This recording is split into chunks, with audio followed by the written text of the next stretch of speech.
ابھی کچھ ضروری باتیں ہیں جو آپ سے عرض کر دیں۔ رمضان ہو گیا، اللہ تعالیٰ کا بہت بڑا احسان اور کرم رہا کہ اس پروردگار عالم نے ہم سب کو رمضان دیا، اور اس سے بڑا احسان یہ ہوا کہ اس پروردگار عالم نے ہم کو عبادت کی توفیق دی، روزے کی توفیق دی، تراویح کی توفیق دی، قرآن کی توفیق دی، اعتکاف کرنے کی توفیق دی۔ اللہ کے توفیق کے بغیر ہم کچھ بھی نہیں کر سکتے، جو کچھ کیا ہے اللہ کے توفیق سے کیا ہے۔ اب اس میں کچھ اصول ہیں، قانون ہیں۔ حدیث میں فرمایا گیا کہ جو بندے نے روزہ رکھا اور روزے کا اس نے فطرہ ادا نہیں کیا، اس عید کا نام ہے عید الفطر ہے، یعنی روزہ چھوڑنے کی عید ہے۔ فطر کے معنی چھوڑنے کی عادت ہے، تو عید الفطر کہا گیا۔ اس روزے کا بدلہ اللہ دے گا، لیکن ایک مہینے تک بندے سے جو غلطیاں ہوئی، روزے کے ہر انسان ہے، غلطیاں ہوتی ہیں، کوتاہیاں ہوتی ہیں، اتنا سستا سودا ہے کہ ایک مہینے کے 30 روزے میں جو کچھ غلطیاں ہو رہی ہیں اللہ تعالیٰ صرف فطرے کے اندر اس کو معاف فرما رہا ہے۔ کتنی بڑی بات، کتنا آسان سودا ہے۔ اور یہ بھی فرمایا کہ اگر کوئی بندہ فطرہ ادا نہیں کرتا ہے تو اس کا روزہ زمین اور آسمان کے درمیان معلق رہتا ہے، اس کا روزہ قبول نہیں ہوتا۔ فطرہ ادا کرنے کے لیے ضروری نہیں ہے کہ مالدار ہو، جیسے زکوٰۃ کے لیے ہے کہ وہ مالک نصاب ہونا چاہیے اور عاقل ہونا چاہیے، بالغ ہونا چاہیے، ایسا کچھ بھی نہیں ہے۔ فطرے کے لیے تو حدیث میں یہاں تک فرمایا کہ میرے امت کے غربا بھی فطرہ دے، اور میرے امت کے امراء یعنی مالدار بھی اور غریب بھی فطرہ ادا کرے۔ سمجھ رہے ہیں نا؟ تو ایسا ضروری نہیں کہ آپ مالدار ہو، آپ کے اوپر زکوٰۃ واجب، آپ الحمدللہ کھا رہے ہیں گھر میں آرام سے سکون سے، تو آرام سے فطرہ ادا کر سکتے ہیں، اس لیے کہ روزے کا ایک طریقے سے تلافی کا حق ہے جو اللہ تعالیٰ نے بہت آسان فرمایا۔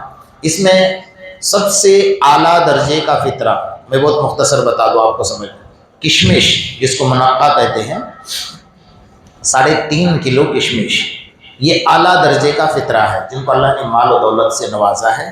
تقریباً 1100 ساڑھے 1100 روپے اس کا حساب ہوتا ہے۔ اس سے نیچے درجے کا 3.5 کلو کھجور، وہ تقریباً 1000 روپے کا حساب لگ جاتا ہے، 3.5 کلو کھجور۔ اس سے نیچے درجے پر آ جاؤ تو آئے گا جو کا حساب۔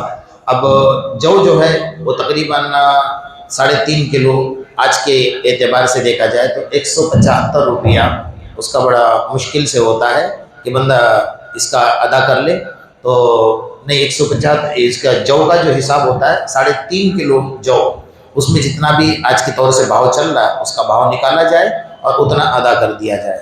اور آخری درجہ بندہ بازار کا آٹا کھا رہا ہے، تیار آٹا یا گیہوں کھا رہا ہے، اس کے لیے آپ کو جو راشن کے گیہوں ملتے ہیں اس کا بھاؤ نہیں لگایا جائے گا، بلکہ بازار کے جو گیہوں ملتے ہیں، اچھے گیہوں اور اچھا آٹا جو آپ بازار سے لا کر کھاتے ہیں، تقریباً اس کا آج کے دور میں اگر حساب لگا جائے تو 80-82 روپے ہوتا ہے، تو کم زیادہ کر کے 100 روپے ایک انسان کا پکڑ لیں ہم۔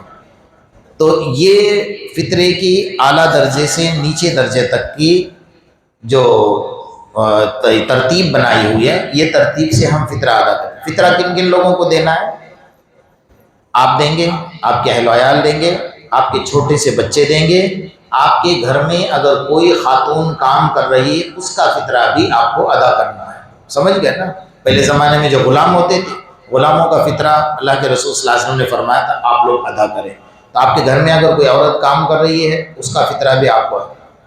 اگر کسی کے گھر میں بچے کی پیدائش ہوتی ہے اور عید کے دن سورج نکلنے سے پہلے، فجر کی نماز سے پہلے اگر بچہ پیدا ہوتا ہے اس کا فطرہ بھی آپ کو ادا کرنا ہے۔ سمجھ رہے ہیں نا؟ تو اس لیے فطرے میں بالغ ہونا، مالدار ہونا، عقل مند ہونا ضروری نہیں ہے، تو سارے مل کر فطرہ، یہ تو فطرے کی بات ہوگی۔ دوسرا ہے فدیہ۔ فدیے کی مقدار بھی وہی ہے جو فطرے کی مقدار ہے۔ فدیہ اس کے لیے ہے کہ ایک بندہ ایسا معذور ہے کہ وہ نماز نہیں پڑھ سکتا، وہ روزہ نہیں رکھ سکتا ہے، اور اس کی اب صحت ہونے کی کوئی امید بھی نہیں ہے۔ سمجھ رہے نا؟ اس کو اب صحت یاب ہونے کی کوئی امید، اس کے لیے فدیہ بنایا گیا کہ ایک روزے کا ایک فدیہ، یعنی اس کو 30 روزے کے 30 فدیے ادا کرنے پڑیں گے۔ اور اگر اس نے نماز نہیں پڑھی ہے، نماز اس کے لیے معاف نہیں کہ وہ کمزور ہے، گھر میں پڑا ہوا ہے، وقت پر کھا رہا ہے، اس کے لیے نہیں ہے۔ اگر کوما میں ہے، بے ہوشی کے عالم میں پڑا ہوا ہے، اور اس کے بعد اس کو کوئی صحت ہونے کی کوئی امید نظر نہیں آ رہی ہے، تو ان لوگوں کے لیے فدیہ رکھا گیا ہے کہ نماز کے 5 کی جگہ پر 6 فدیے، یعنی 5 وقت کی نماز اور 3 رکعت واجب الوتر، اس کا فدیہ بھی اس کو ادا کرنا پڑے گا۔ اور یہ ہو گیا فدیہ، تو ایک روزے کا ایک فدیہ اور دن میں 6 نمازوں کے 6 فدیے۔ کفارہ جو ہے ان کے لیے ہے کہ جنہوں نے رمضان میں روزہ رکھا اور بغیر کوئی وجہ کے روزہ چھوڑ دیا، رکھنے کے بعد روزہ چھوڑ، کوئی وجہ نہیں تھی، بھوک لگی، پیاس لگ گئی، روزہ چھوڑ دیا، اور خدا نخواستہ کسی نے اپنے عورت کے ساتھ صحبت کر لی، تو اس کے اوپر کفارہ ہے۔ کفارہ کیا ہے؟ یہ کفارہ اس کو 60 دن کے مسلسل روزے رکھنے ہیں، ایک روزے میں بھی بیچ میں گیپ نہیں ہوگا۔ جیسے عید ہو گئی، عید کے دوسرے دن سے وہ روزے شروع کر دے گا یا اس کے بعد بھی کبھی شروع کرے گا، تو مسلسل 60 دن اس کو روزے رکھنے پڑیں گے، اس میں ایک دن کا بھی گیپ نہیں پڑے گا۔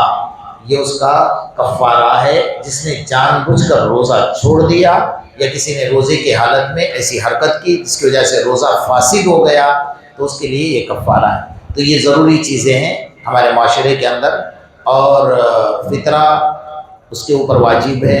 مثال کے طور پر کوئی انسان چاند رات ہے، چاند نظر آنے سے پہلے دنیا سے چلا گیا، چاند نظر آنے سے پہلے اس کا انتقال ہو گیا، اس کے اوپر فطرہ نہیں ہے۔ جیسا میں نے بتایا نا مسئلہ، کہ کسی کے گھر میں بچہ پیدا ہوا سورج نکلنے سے پہلے، یعنی فجر کی پہلے اگر بچہ پیدائش ہوتی ہے تو اس کے اوپر بھی فطرہ ہے، اور کوئی انسان اگر چاند دکھنے سے پہلے دنیا سے انتقال کر جاتا ہے تو اس کے اوپر فطرہ نہیں ہے۔ اب جو ہے ہمارے مرحومین جو دنیا سے گزر چکے ہیں، لوگ بہت سارے ایسے ہیں جو ان کی طرف سے فطرہ ہے، ان کی طرف سے زکوٰۃ ہے، نہ زکوٰۃ ان کی طرف سے ادا ہوگی نہ فطرہ ان کی طرف سے ادا ہوگا، وہ تو زندگی میں ادا کرنا ہے نا۔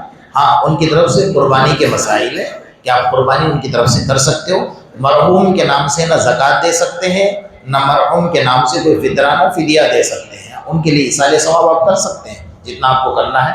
بہرحال یہ ضروری باتیں تھی جو میں نے آپ کے سامنے عرض کی ہیں۔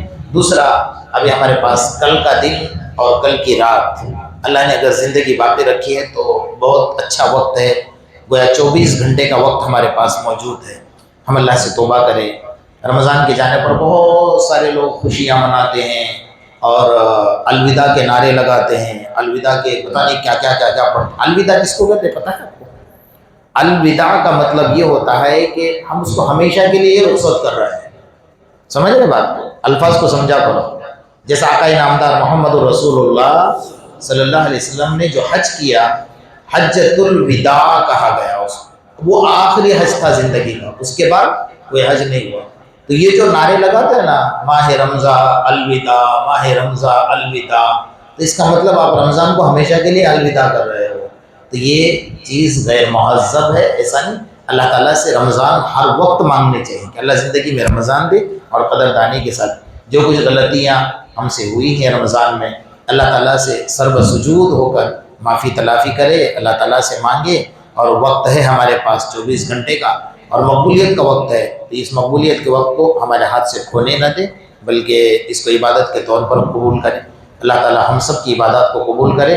واپس ایک مرتبہ میں آپ کے سامنے فطرے کے بارے میں کہوں۔ پہلا فطرہ کشمش منقع 3.5 کلو، دوسرا فطرہ کھجور 3.5 کلو، تیسرا فطرہ جو 3.5 کلو، اور چوتھا فطرہ اگر آپ بازار کا آٹا کھا رہے ہیں تو آٹے کی قیمت 2.25 کلو گیہوں یا آٹے کی قیمت جو بھی بازار میں چلتی ہے وہ آپ کو ادا کرنی ہے، اور اللہ تبارک و تعالیٰ کے سامنے معافی مانگتے ہوئے ادا کرنی ہے، تاکہ غریبوں کا بھی حق ادا ہو جائے اور وہ لوگ بھی ہمارے عید میں شامل ہو جائے۔ اللہ پاک ہم سب کو عمل کی توفیق عطا فرمائے۔